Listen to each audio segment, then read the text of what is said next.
Former U.S. President Donald Trump is gearing up for a potentially combative week. In a social media post over the weekend, Trump said he expects to be arrested in the next few days and called on his supporters to protest.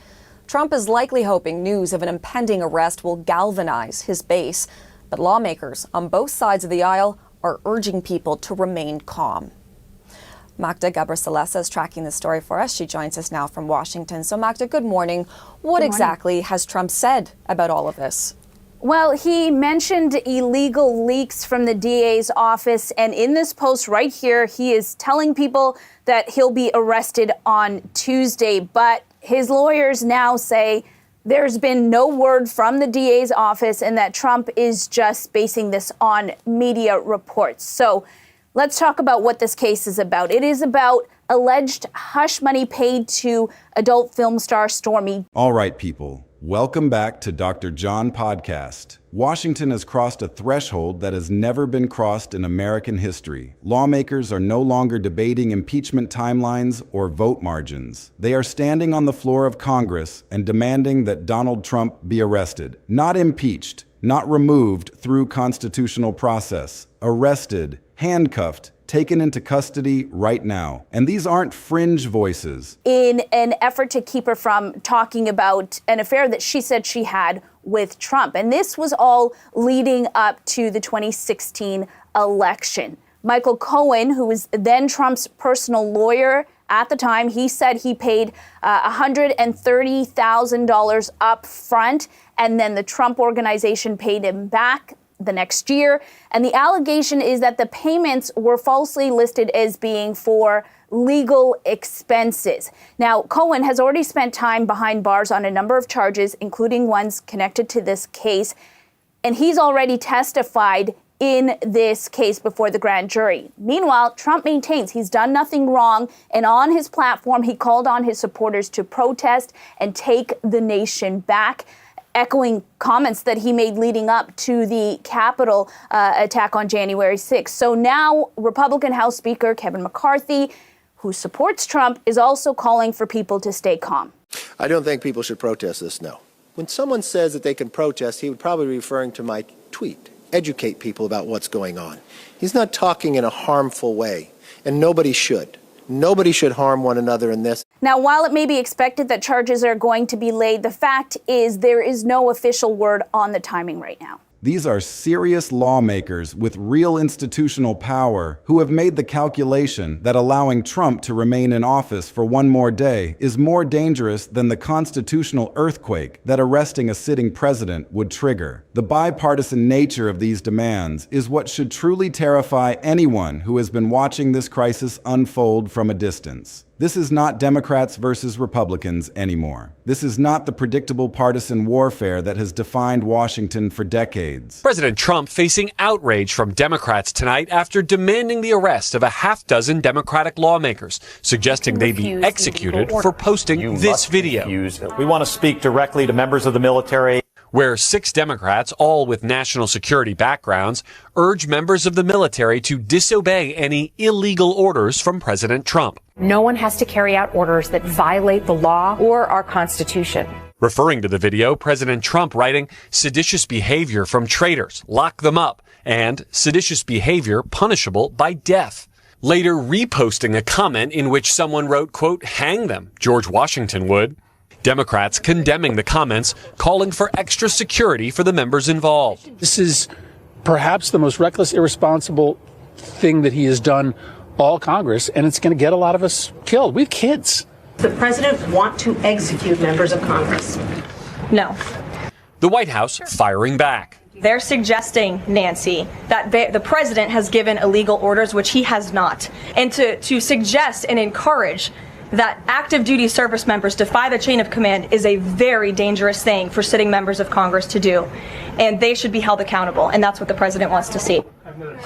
And tonight, Michigan Democrat Alyssa Slotkin, who appears in the video, says she has received close to 1,000 threats and now has 24/7 security. Lawmakers from both parties are converging on the same conclusion, that Trump represents an ongoing threat so severe, so immediate, so incapable of being contained through normal constitutional mechanisms that extraordinary measures are now justified. The question being debated in the corridors of the Capitol is no longer whether Trump should face consequences for his actions. The question is whether the federal government is actually going to walk into the White House and arrest a sitting president of the United States. Happening now, the Trump administration appears undeterred after another leg of the president's revenge tour hit a roadblock. Attorney General Pam Bondi is promising to fight a judge's decision to toss out the criminal cases against former FBI Director James Comey and New York Attorney General Letitia James. Both of them, of course, are longtime targets of President Trump's wrath, and the cases against them were brought at his urging. Bondi says the judge won't have the final word. Listen. We'll be taking all available legal action, including an immediate appeal, to hold Letitia James and James Comey accountable for their unlawful conduct. I'm going to keep going on this. I'm not worried about someone who has been charged with a very serious crime. His alleged actions were a betrayal of public trust. And both have denied the allegations against them. I want to bring in CNN crime and justice correspondent Caitlin Polans to help us better understand the judge's rebuke yesterday, which was pretty strong. And think about the sheer insanity of that proposition. Are federal agents actually going to enter the Oval Office? Are they going to place handcuffs on the commander-in-chief? Are they going to read him his rights while the Secret Service stands by watching the person they are sworn to protect being taken into custody? This is the conversation happening in Washington right now. And how the Justice Department will move forward from here with an appeal, especially given the statute of limitations on Comey. Yeah, we still haven't seen the appeal notices come in on these cases. So we're technically not in the realm of an appeal moving forward yet, although the Justice Department does promise us that they will be appealing this decision. It's two-part. They are going to want to appeal on the part that says that the Attorney General installing Lindsay Halligan as the interim U.S. Attorney in the Eastern District of Virginia, the judge said that was invalid. They're going to want to say the Attorney General has this authority, the defense of Lindsay Halligan, take it that way. The other part of this is you see the Attorney General there saying that she wants to move forward with a case against Comey. These are the scenarios being war-gamed by serious people in serious positions of authority. This is where we are as a nation, at a moment when the arrest of a sitting president has moved from unthinkable hypothetical to active policy discussion. The reason this has become a real possibility rather than just rhetorical posturing is that Trump has systematically exhausted every other option for resolving the crisis he created. Big question there, though, about if they can and how. The alleged false statements he was making to Congress that had been charged in 2 counts in this indictment that's now dismissed, those statements took place September 30th, 2020. It's only 5 years for you to be able to charge a case in federal court like this. And this judge said that indictment Lindsay Halligan presented 5 days before the statute of limitations expired, it wasn't valid. And so that's it. There's a footnote here where the judge addresses it. However, the Justice Department is very likely going to try and make arguments that they want to correct an indictment or that the indictment should stand, that this isn't, that the judge got it wrong. We very much expect that. At the same time, though, this isn't going to end up being just about Comey's case. There's a question of Letitia James's case. Does the Justice Department try and charge that again? These were dismissed without prejudice, meaning the Justice Department could try again. And then also, I am hearing there is chaos inside the U.S. Attorney's Office. He cannot survive impeachment and removal anymore because the political coalition that protected him through 2 previous impeachments has shattered. His party has abandoned him in numbers that make conviction mathematically achievable for the first time. He cannot win in court because judges across the ideological spectrum, including many he appointed, have ruled against him repeatedly and decisively. He cannot negotiate his way out of this because there is nobody left to negotiate with. In Alexandria, in the Eastern District of Virginia, with prosecutors not sure if they can move forward with filings, cases, new indictments, bringing grand juries in and working with grand juries if Lindsay Halligan's name is on those documents. A judge has said she's not validly the U.S. attorney. But how can they file more charges, new charges against Comey if the statute of limitations has now come and gone, 5-year statute of limitations? Yeah, so, Wolf, there are some arguments out there that if there's a valid indictment, but something went wrong in the process of getting it, you have a time period afterwards where you can try again, like a 6-month window. There is an argument that some could make that this is one of those things that they will have the opportunity again with Comey. But Comey's team, in a statement, quite clearly said yesterday there should be no further indictment. It's over. All right, Caitlin, thank you very much. Thanks so much. I want to talk right now a little bit of legal analysis with Joey Jackson. Joey, so these cases were dismissed, quote, without prejudice. What does that mean for Comey and Letitia James? The allies who once formed a protective wall around him have scattered. The advisors who once counseled restraint have been purged. The institutional buffers that once absorbed his most dangerous impulses have been dismantled. He cannot appeal to the public because his approval ratings have collapsed to depths that make political recovery impossible. He cannot threaten his way out of this because every threat he issues makes judges more determined to rule against him and lawmakers more convinced that he must be stopped. Yeah, good to be with you, Wolf and Pamela. What it means is that they are not out of the woods yet. Had it been dismissed with prejudice, it means that it cannot come back. To the extent that it's without prejudice, the U.S. Attorney's Office can seek to refile. And yes, indeed, they can. There are two options. I think the one is to refile the indictment. You heard Caitlin speak of it. The issue is the law says that if an indictment is dismissed on a variety of grounds, you have 6 months to file an indictment anew. With regard to the 5-year statute of limitations, we do know that as it relates to Comey, they indicted 5 days prior. Now, Comey's people say, hey, that clock keeps ticking. There was no validly appointed U.S. attorney. The government's position will be no, not at all, that it would have frozen at that time and we have 6 months to go. The second option, as we note, and as they seem to note, is to take the appeal to the Fourth Circuit, which is based in Virginia. That is the appellate court that could look to see if the district court got it wrong. Now, the way I view it, Wolf and Pamela, is that there's a number of issues. Remember that we've seen in New Jersey an opinion that was consistent with this opinion, and that is that the usual Trump playbook, attack, delay, intimidate, and wait for the controversy to fade, has stopped working. Every lever he tries to pull is connected to nothing. Every escape route he attempts to take is blocked. Every ally he calls for help has stopped answering the phone. So what remains? When impeachment is moving too slowly for the level of threat, when the Senate trial timeline feels dangerously drawn out, when every day Trump remains in office feels like a gamble with consequences that could be catastrophic, what is the only option left? You have 120 days to get Senate confirmation. You've got one shot at the apple, and if you don't, then guess what? The district in that specific location gets to appoint the U.S. attorney. You, executive, do not.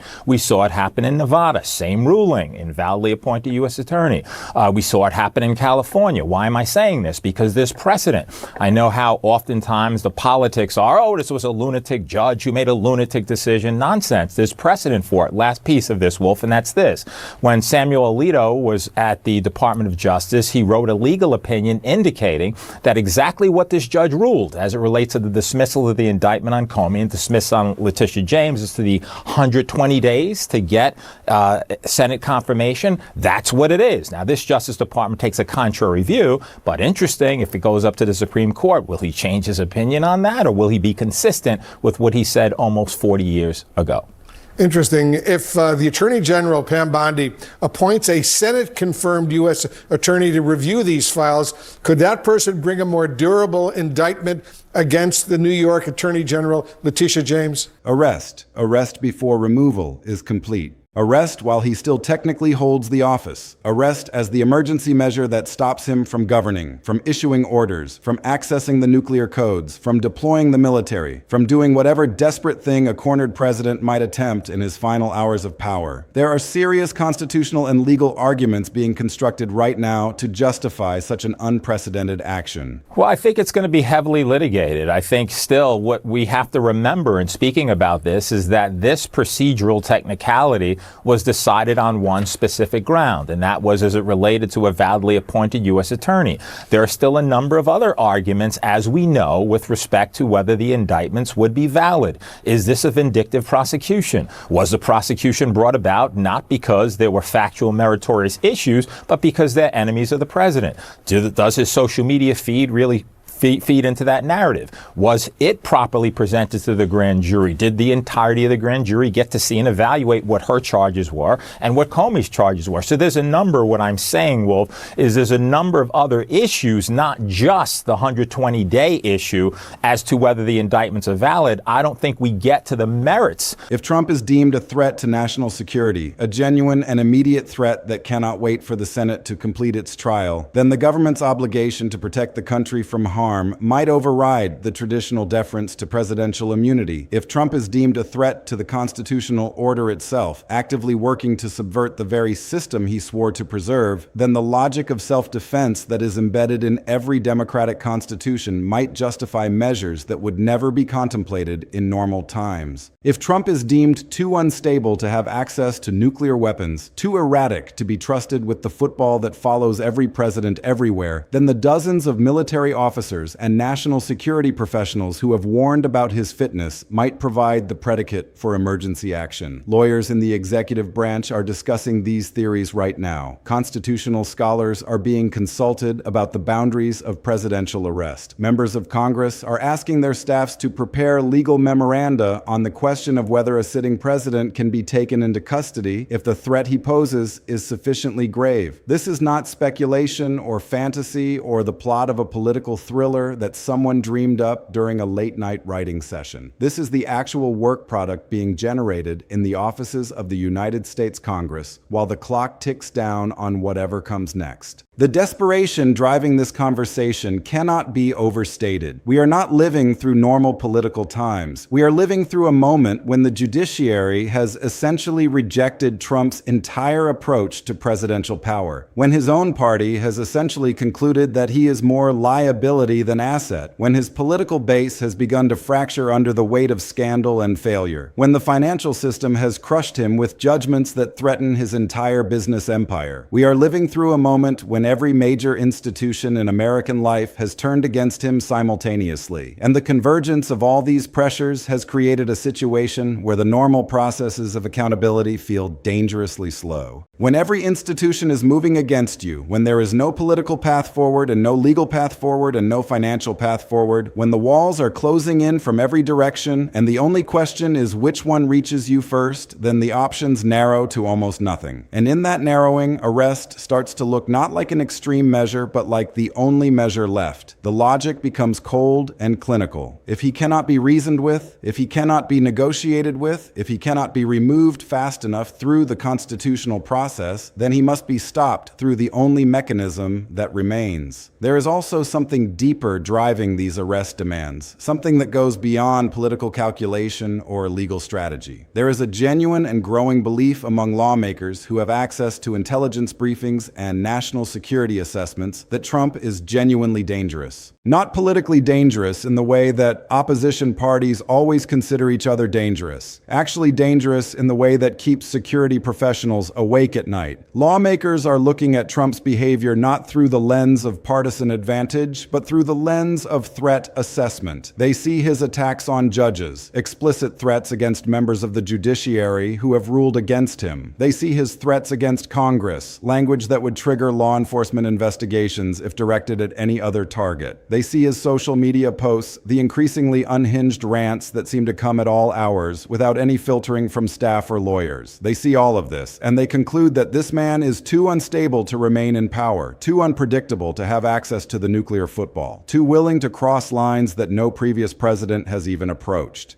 And that conclusion, reached by serious people who spent their careers in national security before entering politics, is driving them toward the once unthinkable proposition that arrest might be the only way to neutralize the threat before it manifests in some catastrophic form. The road to this moment has been long and winding, but the destination has become visible for anyone willing to look. We did not wake up one morning to find Congress suddenly demanding the president's arrest. This is the culmination of months of escalating crisis, of dominoes falling in sequence, of each disaster feeding into the next until they created a compound emergency that normal processes cannot contain. Trump returned to office with every advantage a president could want. He had the White House. He had his party unified behind him. He had a judiciary that included many of his own appointees. He had the entire executive branch at his command. He had everything. And then, over the course of months rather than years, all of it collapsed. His approval ratings cratered as the public absorbed the full implications of his return to power. His party began to splinter as senators calculated the electoral consequences of continued loyalty. Judges began ruling against him in case after case, establishing a pattern of legal defeat that undermined his entire governing strategy. His financial empire came under assault from judgments and penalties that threatened his personal wealth in ways he had spent decades avoiding. His base, the supposedly unshakable foundation of his political strength, began to show cracks as scandal fatigue and economic anxiety eroded the enthusiasm that once seemed inexhaustible. Each of these collapses would have been serious on its own. Together, they created a cascade that has left Trump isolated in ways that no president in modern history has experienced. And now, with every other pillar of his power crumbled, with no political allies willing to stand with him, and no legal strategies left to pursue, and no financial resources to deploy, the final question has become whether he will be allowed to remain in the White House for even one more day. The arrest demands are specifically tied to the impeachment process in ways that create legal and constitutional momentum. Once the House voted to impeach, once they formally determined that Trump had committed high crimes and misdemeanors, they established a predicate for further action. Impeachment is not just a political statement. It is a constitutional determination that carries legal implications. It establishes that the House believes the president has engaged in conduct that justifies removal from office. And once that determination is made, once the House has spoken with the full authority of its constitutional role, the question naturally arises: if the conduct warrants removal, does it also warrant arrest? The legal theory being developed in memos and white papers and informal discussions among constitutional lawyers goes something like this: if Trump has committed high crimes and misdemeanors, if he has obstructed Congress and abused his power and engaged in conduct that the House has formally deemed impeachable, then those same actions might constitute federal crimes. Obstruction of Congress is not just an impeachable offense. It is a potential criminal violation. Abuse of power may not have a specific statutory counterpart, but the underlying conduct, the misuse of government authority for personal gain, the deployment of federal resources against political enemies, these things can be charged under existing criminal laws.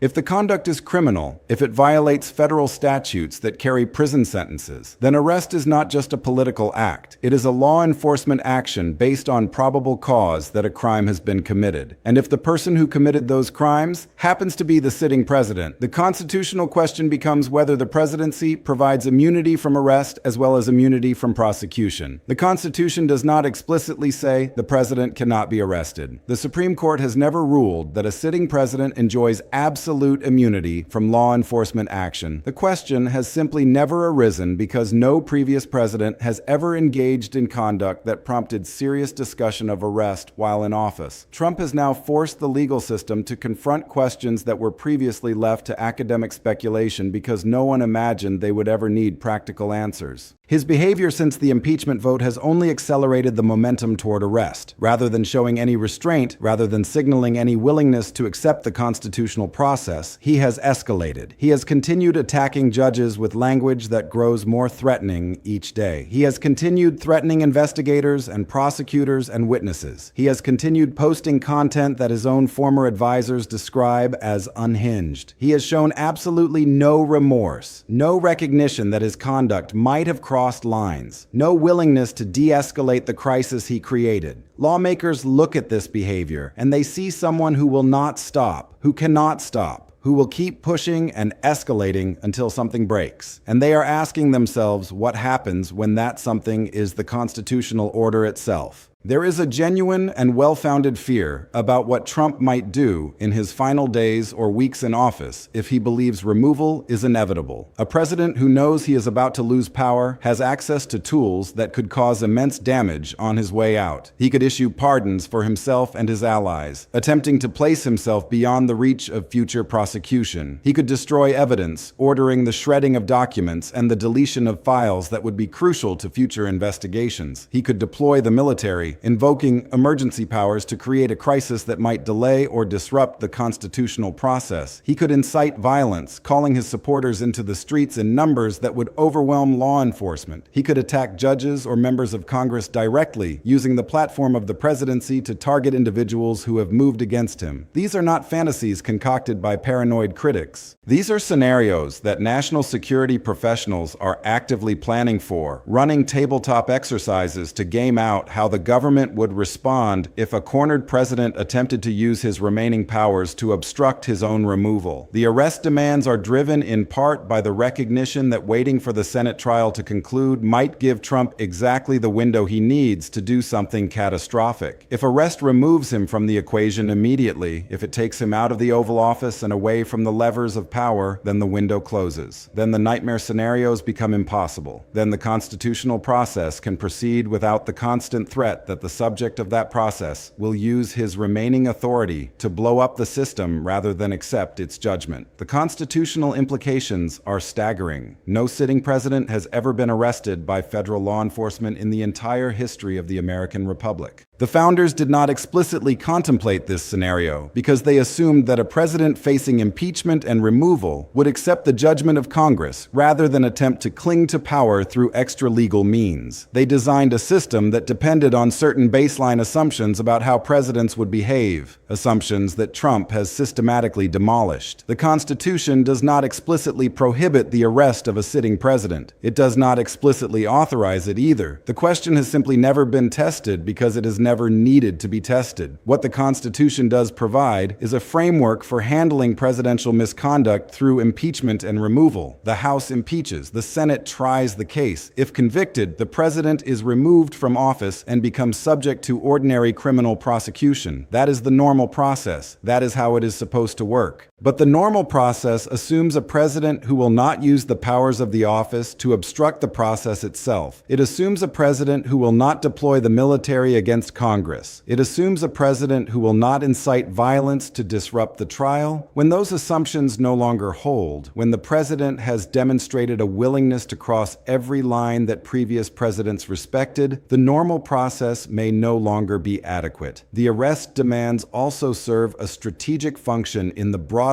effort to remove Trump from power. They are not just expressions of genuine concern about his dangerousness. They are also signals to the Senate, messages designed to accelerate the conviction timeline by making clear what the alternative will be. Every senator who is considering voting to acquit must now weigh that decision against the knowledge that acquittal will not make the crisis go away. If the Senate fails to convict, if Trump remains in office because 17 Republicans refuse to cross the threshold, the arrest demands will only intensify. The calls for extraordinary measures will grow louder. The pressure to remove him through means outside the normal constitutional process will become overwhelming. Senators are being told explicitly and implicitly that they have a choice. They can vote to convict and remove Trump through the constitutional process, preserving at least the appearance that the system worked as designed. Or they can vote to acquit and watch as the crisis escalates toward arrest, toward the spectacle of federal agents entering the White House to take a sitting president into custody. Conviction is orderly. Arrest is chaos. Conviction preserves the Constitution. Arrest suggests the Constitution could not handle the threat. Senators who care about their legacies, who care about how history will judge their actions during this crisis, are being told that the path of conviction is the path that preserves something worth saving. The arrest demands also place Trump in an impossible psychological position. He is facing removal from office and the permanent stigma of being the first president convicted by the Senate. He is facing financial collapse and the destruction of the business empire he spent his entire life building. He is facing judicial isolation and the prospect of losing every legal battle he wages. He is facing party abandonment and the realization that the allies who protected him through previous scandals have decided he is no longer worth the cost. And now, on top of all of that, he is facing the prospect of arrest. Not metaphorical arrest or political arrest, but actual arrest, handcuffs and custody, and the loss of physical freedom. That is a level of pressure that would break almost anyone. And Trump, for all his bluster and bravado, has never faced anything like this before. He has always been able to find an escape route. He has always had a lawyer who could negotiate a settlement or a political ally who could make a problem disappear. He has always had the resources and the instincts to wriggle out of consequences that would have destroyed anyone else. But this time, there is no escape route. The lawyers cannot make arrest demands disappear. The political allies have abandoned him. The resources are being drained by judgments and penalties. For the first time in his life, Trump is facing consequences he cannot evade. And the psychological weight of that realization is driving the increasingly erratic behavior that makes arrest seem more necessary each day. The practical feasibility of actually arresting a sitting president is another question entirely, and the honest answer is that it probably cannot be done while he remains in office and retains control of the executive branch. The Secret Service is sworn to protect the president. The military chain of command runs through him as commander-in-chief. The FBI and every other federal law enforcement agency ultimately report to him through the Attorney General and the Department of Justice. You cannot arrest someone who controls the very forces you would need to carry out the arrest. The logistics simply do not work. But removal through impeachment and conviction changes that calculus entirely. Once Trump is no longer president, once the powers of the office have transferred to the vice president, once he is just a private citizen with a criminal record and no constitutional immunity, arrest becomes not only feasible but likely. The arrest demands being voiced now are probably not about physically taking Trump out of the White House while he still sits behind the resolute desk. They are about establishing the inevitability of what comes next. They are signals to Trump that his time is running out, that the moment he leaves office through whatever mechanism, arrest will follow. They are designed to communicate that there will be no quiet retirement to Mar-a-Lago, no dignified exit to write memoirs and give speeches, no escape from the consequences of what he has done. The message being sent through these arrest demands is brutally simple.